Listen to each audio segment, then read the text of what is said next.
Now,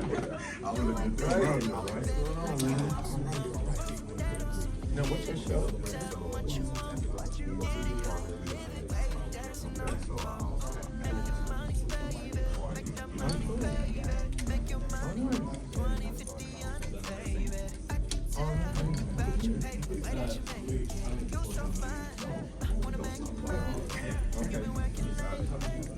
Is it good? Hold on. All right, we good. We good. All right, so one. Basically, y'all doing another interview right now? All right, let's go first.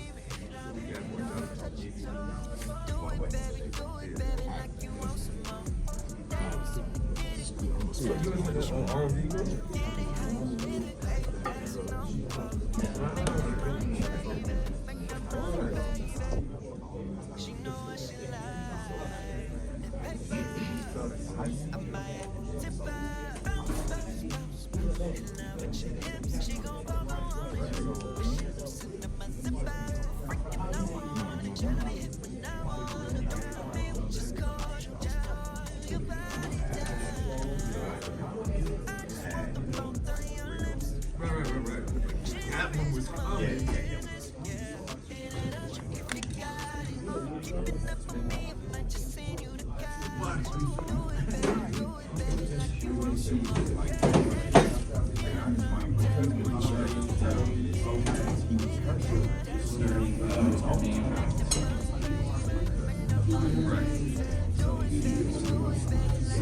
Don't get in trouble again.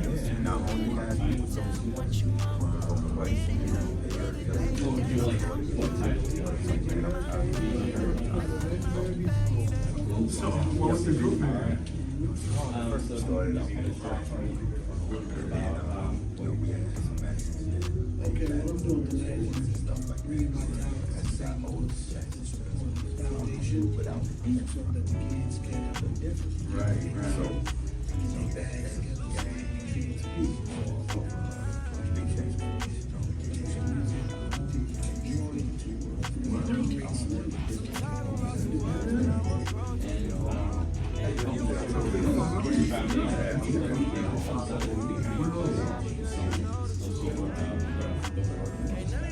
What year was it?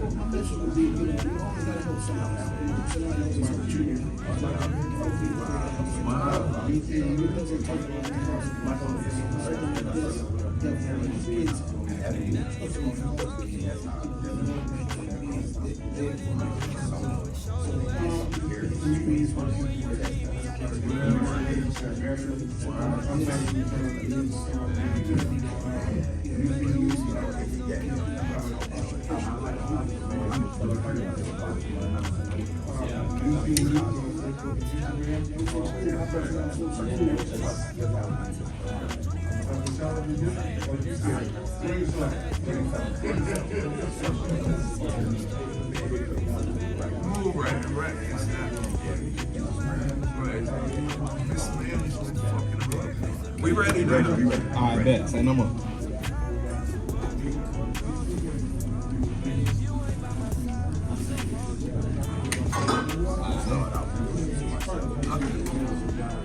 All right, we gonna go live in 3. Go ahead, talk. Yep, we good. All right, we gonna go live in 3, 2, 1. Hey everybody, my subscribers, this is Tap Out and Team Car Reviews and Entertainment. I'm here with one of the biggest icons in the biggest icons. DMC, RUN DMC, and I appreciate you, man, coming out and letting us interview what they do. How you feeling today? How you became the icon that you always People take this shit like making records and they make it real. It didn't work like that. What it was is before rap records was made, before the RUN was already at 15 years old a professional rapper. What? Before rappers were like, yeah, he was I didn't know that. son, yeah, I didn't know that. He was the son of Curtis Blow. Yeah, Curtis Blow. There was a whole scene in New York City before it became national and worldwide. There was Curtis Blow, it was Flash, it was Treacherous, African Man. So it was this whole scene, and you had promoters, Right. you had managers. Right. Russell Simmons was Curtis Blow's manager and Run. So Run was doing shows at 15 years old. 15 years old. You know, New York, Connecticut, Jersey. Yeah, around that. And only during the summer when he wasn't in school. Right, Because right. Russell wasn't having He was like, nah, that ain't going on. Because Curtis and Russell was in college. So long story short, once hip hop started getting on records, Curtis Blow put out The Breaks, put out Christmas Right. Rappers Delight came out, all the Young Grandmasters, Cats, yeah. all of that. So Run was like, 17 years old. Yo, Russell, let me make a record. Russell was like, no, you're too young. But Run was persistent. Y'all can make a record. I'm good. So Russell was like, here's the deal. You show me a high school diploma, I'll let you make a record. So Run said, okay. I got you. All I right, got you. I'm I'm gonna on get this that. right. Exactly. So during that time, Run was always coming over to my house. And I was just writing rhymes to write them. So when Run knew he was gonna make a record, he saw I was writing rhymes, and he just said to me, yo, G, man, when I get a record deal, I'm gonna put you in my group. And I was like, yeah, whatever. You know, I ain't believe it. Nah, hold on. So let me get this straight. So he said, He yo, was bro, gonna have I'm a solo gonna put you record. in it. You ain't got no say so or nothing. I'm putting you in my group. I'm like, yeah, right. Whatever. So we went to two different high schools when we graduated That in conversation. 1982. I was already accepted to St. John's University. That's where the rhyme came. When I got accepted to St. John's, this wasn't for a record. I got accepted. I was just always writing rhymes. Yeah, I just wrote a rhyme. DMC and Border St. John's University. Everything that was happening to me from like 15 to 18, I wrote a rhyme. But not to be, I didn't Curtis Blow flag. It was just something that everybody was Why was you doing. writing the rhymes though? Was it Because here's the truth. I was in the comic books. Word. I collected comic books. I did too. I was a kid in the school that could draw. Okay. So I had all the comic books. So when I heard hip hop, it wasn't about show business. It was like, yo, you can tell stories about who you are. So I made up this character, the King of Rock, the son of Bifer, like the son of Odin. Right. So it's just all imagination. So Run saw I was writing these rhymes. He thought I was like dope. I mean, I was dope, but he thought I was trying to be dope. He was like, man, I'm putting this on the record. Right. Like, he knew I'm gonna make records, I'm gonna get money, I'm gonna grow this man. He knew that side of it. Me, it was just a creative outlet. So he calls 1982. Yo, do you remember 4 years ago when I said Russell let me? I was like, yeah. He was like, grab your rhyme and make one in the studio. So we went to Studio 82. We did our first single. No albums was being done. Remember? There's no albums, all singles. Right. We did it like that. It's Sucker like MC. that. I was young then, but I remember that. Sucker G's was the game changer too. Because when you draw, it wasn't the disco rap. It wasn't the R&B rap. It was the beat just rhyming. You know what I'm saying? Dudes just straight rhyming. So how I got to this point is we put that record out and it worked. So then we did another record. We did another single, Hard Times. Yeah, I remember that one. Yeah. And then in '84 we put out the first hip hop album, Go Roll. So it was a journey of some people were doing it for the business of it, and some kids was just doing it because I'm gonna be a DJ. I'm a right. It was just like playing ball. Right. Or playing with I your love it. I got a hustle about it, but I love it. I'm hungry for it. Exactly. That's what I love, and I want to do it. And what was cool, you can be you. Right. You know what I'm saying? You can come and sing, you can talk about whatever it is that you want to That do. kind of goes into the plan what I was talking to you about before we got on that everything you said about the music. I love it. You know, I'm 43 now, and so I love it. It's something that's in me. You know, from worth it. You know, whether I have to sing, perform. I mean, I was a choreographer too. I just love It's doing all it. artistic presentation. Yeah. So I ain't gonna ask you where hip hop is going. What I'm gonna do is ask you, what do you think about the creativity of hip hop? Right. Hip hop now has just become one-sided because anything that is holy or sacred to a culture or community will get diluted, polluted, and destroyed once it's commercialized. The commercialization of your creation is what pollutes it. So all that's going on, look, here's a perfect example. It was the same way that it is now. Everybody sounded like everybody rapping the same thing. Nobody's bold enough to be a game changer and put their foot down and say, no, this is how I'm coming and this is what you're gonna get. In the beginning of hip hop, go listen to all the early hip hop records. They all were R&B disco records.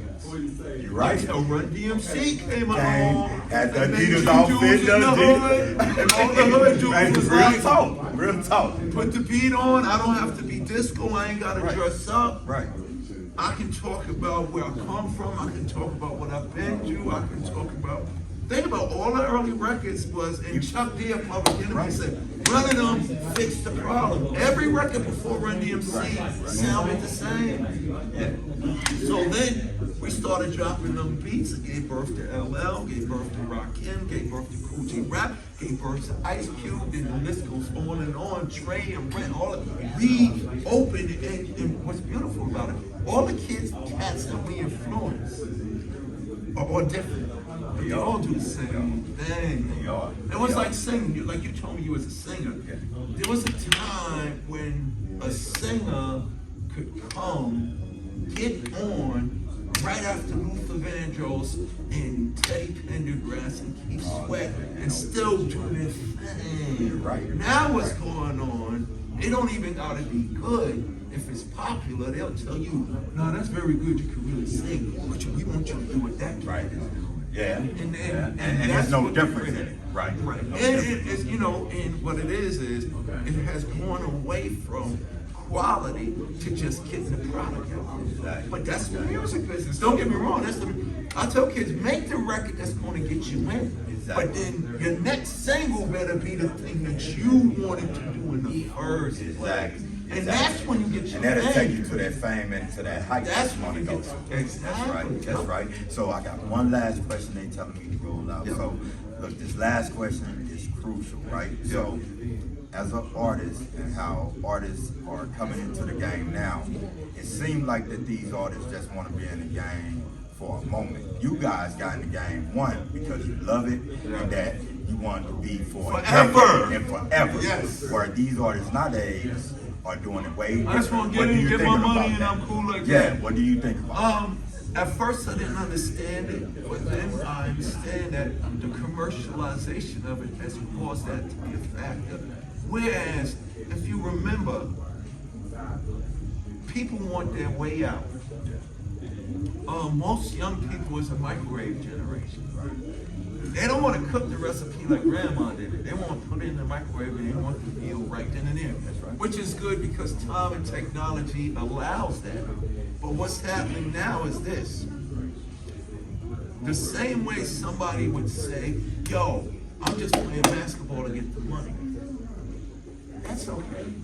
But all the greats, Bird, Michael Jordan, Magic Johnson, Dr. J, Kareem Abdul-Jabbar, they are great because they Ryan, they love it. That's why. Now, don't get me wrong. Most of these guys are highly talented to reach those levels, but they are. If you look at the NBA right now, now you got to be real good just to get the worst player in the NBA is the best player in the world. Oh, that's Right, right. But now what's going on is it's like we were influenced by Parliament Funkadelic, Stevie Wonder, Diana Ross, so we knew we had a responsibility to maintain that. like you said, I was a singer. You knew What you to wasn't. do? I was hungry for it. Yeah, I you're love not it. just Right. gonna come in and say, write the song for me and make my Right. voice sound good. Right. You Spend want to hours. work, man. That's not happening anymore because all of this stuff is cool. Technology is supposed to be an assistant. It ain't supposed to be the grind in your thing. career. Now, everything from hip hop to making movies, everything that it takes to be creative has become easy because of technology. So none of these kids want to experience the grind. But the grind is the thing that gives you soul. You know how that is. That's You know what I'm true. saying? So look. So, and let me just say one more thing. That's what I'm telling the young kids, man. Okay, do what it takes to be easy to get in whatever genre career what you want. But I tell kids, we need more talented people to be the artists. That's right. But we need more talented people with these mindsets to be the suits. That's right. Signing the deals and running the companies. And that's what I'm trying to do. Once we get that, and to answer your question, hip hop prove it's legitimate. Now, the next 50 years, hip hop's been around for 50 years, and we're just getting started. That's right. Now, listen to that statement. Find out what that means to you. We just getting started means this. We gotta be the ones signing deals. We gotta be the ones controlling the camera. We gotta be the ones writing out the deals. We gotta be the ones controlling the legal and the product itself. That's right. So this is Tap Out NT Car Reviews and Entertainment. We signing out. DMC. I love you. I appreciate you. No Keep doubt. rocking, baby. All right, and cut. Tap out, baby. Appreciate you. No doubt. You're still young. And the good thing about you want people to shoot.